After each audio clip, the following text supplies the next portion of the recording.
میرے اور آپ کے کریم آقا لجپال آقا صلی اللہ علیہ وآلہ وسلم نے زندگی گزارنے کے جہاں اتنے طریقے سلیقے ہمیں سکھائے ہیں، وہاں پہ حضور صلی اللہ علیہ وسلم نے فرمایا ہے، آپ نے مدینہ پاک میں مسجد نبوی صلی اللہ علیہ وآلہ وسلم کے صحن میں ہسپتال بنایا تاکہ مریضوں کو جلد اور فری علاج مہیا کیا جا سکے۔ آج ترقی یافتہ ممالک میں علاج کروانا حکومت کی ذمہ داری سمجھی جاتی ہے۔ دیکھیں بڑے بڑے ممالک میں علاج کروانا فری ہے، ہسپتالوں میں آپ جائیں تو آپ کو فری میں آپ کا علاج ہوتا ہے۔ پاکستان میں بھی کئی شہروں میں ایسا، کئی ہسپتالوں میں ہے وہاں پہ فری میں علاج کیا جاتا ہے، اور یہ حکومت کی ذمہ داری ہے۔ یہ رسول اللہ صلی اللہ علیہ وآلہ وسلم نے قانون لوگوں کو، دنیا کو، اقوام عالم کو دیا۔ پھر نبی پاک صلی اللہ علیہ وسلم نے مسجد نبوی صلی اللہ علیہ وسلم کو مرکزی سیکٹریٹ بنایا۔ مرکزی سیکٹریٹ جہاں پہ آپ کو پتہ ہے کہ حکومت کی جتنی انتظامیہ کے لوگ ہوتے ہیں، وزیر ہوں، مشیر ہوں، جو بھی ہیں، وہ سب وہاں پہ بیٹھتے ہیں تاکہ عوام الناس جو ہے وہ آسانی سے ان سے مل سکے اور اپنے مسئلوں کو حل کروا سکیں۔ اور یہ طریقہ کار بعد میں صحابہ کرام کبھی ایسے ہی چلتا رہا کہ حضرت ابوبکر صدیق رضی اللہ تعالیٰ عنہ، حضرت عمر فاروق رضی اللہ تعالیٰ عنہ اور بھی صحابہ کرام جو تھے وہ مسجد نبوی صلی اللہ علیہ وسلم میں بیٹھ کر فیصلے کیا کرتے تھے۔ اور یہ بھی فرمایا کہ تمام گلیاں، رستے جو ہیں وہ سیکٹریٹ تک پہنچنے چاہیے، مطلب مسجد تک پہنچنے چاہیے۔ مطلب کہ حضور صلی اللہ علیہ وسلم نے جو ہمیں مسجد کا تصور دیا وہ یہ دیا کہ مسجد جو ہے وہ ہسپتال بھی ہے، مسجد جو ہے وہ سیکٹریٹ بھی ہے۔ مسجد کے اندر لوگ جائیں اور اپنے فیصلے کروائیں، اپنے معاملات کو حل کروائیں۔ آج ہمارے یہاں پر کیا کیا جاتا ہے کہ صرف مسجد جو ہے وہ صرف کھلتی ہے صرف نماز کے وقت، 5 وقت کی نماز ہے، اس کے علاوہ مسجد کو بند کر دیا جاتا ہے، کیونکہ ہماری مسجد کی ماشاءاللہ سبحان اللہ جو انتظامیہ ہوتی ہے وہ بھی بہت کم شاذ و نادر دین کو جاننے والے ہوتے ہیں لوگ۔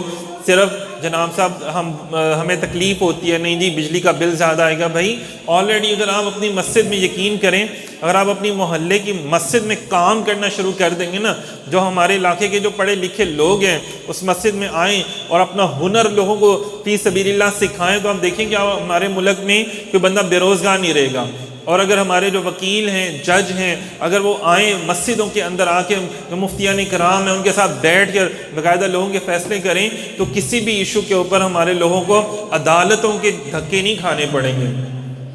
عدالت میں اگر آپ جائیں تو آپ کو باہر گیٹ سے لے کے جج تک، جج سے واپس گیٹ تک آپ کو جگہ جگہ آپ کو رشوت دینی پڑتی ہے۔ اور ایک عام آدمی اس کی تو نسلیں گزر جاتی ہیں، کوئی مقدمہ ابھی ہم روزانہ پڑھ رہے ہوتے ہیں جناب، وہ بندہ مر چکا ہوا ہے، مرنے کے بعد ثابت ہوا کہ وہ تو بے گناہ تھا، اس کو پھانسی بھی ہو گئی ہے، اور مرنے کے بعد، پھانسی دینے کے بعد ثابت ہو رہا ہے۔ اسی طرح 70 سال بعد کسی مقدمے کا جناب صاحب وہ ہو رہا ہے، 50 سال بعد کسی مقدمے کا وہ کیا اسے کہتے ہیں، اس کو سنوائی ہو رہی ہے، اس کا فیصلہ کیا جا رہا ہے۔ اور اگر مسجد کے اندر ہوگا، مفتیان کرام وہاں بیٹھے ہیں، جو علاقے کے جج ہیں، جو پاکستان کے آئین کو جانتے ہیں، وہاں پہ بیٹھ کے اس کا اگر فیصلہ کرے تو وہی فیصلے مہینوں کی بجائے، دنوں کی بجائے ایک دن میں ہو سکتے ہیں۔ ایسی کوئی بڑی بات تو نہیں ہے۔ اور اگر اٹھائیں نبی پاک صلی اللہ علیہ وسلم کی سیرت پاک، حضور علیہ الصلوۃ والسلام کے، آپ کے صحابہ کرام کے، تو انہوں نے بھی تو فیصلے کیے نا۔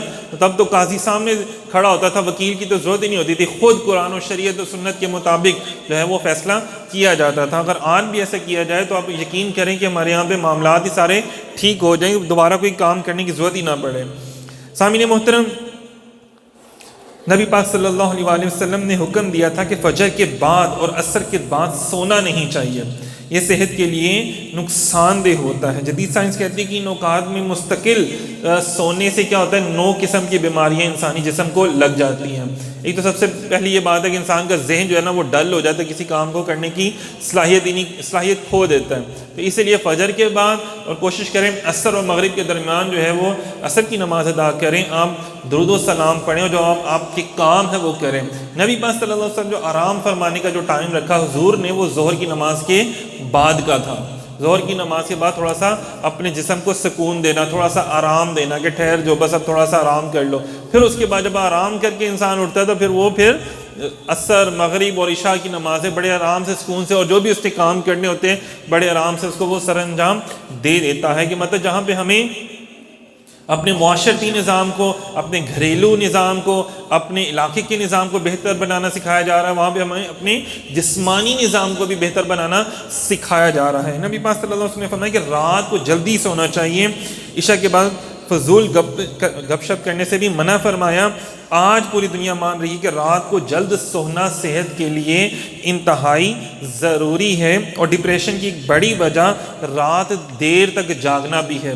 جب آپ رات دیر تک جاگیں گے تو صبح بھی لیٹ اٹھیں گے، صبح لیٹ اٹھیں گے تو پھر آپ کے معاملات بھی خراب ہوں گے۔ ہم نے فرمایا گیا کہ فجر کے بعد کام شروع کرنا ہے آپ نے، تو اسی لیے عشاء تک نیند آ جائے گی۔ ہمارے یہاں پہ کیا کرتے ہیں 11-12 بجے تو مارکیٹیں ہماری کھلتی ہیں، جب 11-12 بجے جا کے ہماری مارکیٹیں کھلیں گی، صبح ہماری 10 بجے ہوگی، تو پھر آپ اندازہ کر لیں کہ رات پھر کس ٹائم ہوگی اور پھر اگلا دن ہم کیا کام کر سکیں گے۔ تو اس لیے ہمارے معاملات جو ہیں وہ خراب ہے۔ رات کو عشاء کے بعد کھانا کھانے سے منع کیا گیا ہے، عشاء سے پہلے کھانا کھانے کا حکم ہے۔ ہم جب رات کو کھانا کھائیں گے تو پھر کیا ہوگا، کولیسٹرول بھی بڑھے گا اور بیماریاں بھی ہماری بڑھیں گی۔ نبی پاک صلی اللہ علیہ وسلم نے فرمایا کہ کھانا پینا سادہ رکھیں اور تھوڑی سی بھوک رکھ کر کھایا کریں۔ آج پوری دنیا کی جو طب جو ہے کیا اسے کہتے ہیں، میڈیکل سائنس اس بات کو تسلیم کرتی ہے کہ اس کی وجہ سے پیٹ بھر کے کھانے کی وجہ سے بہت سے معدے میں خرابیاں جو ہیں وہ پیدا ہوتی ہیں، بیماریاں پیدا ہوتی ہیں۔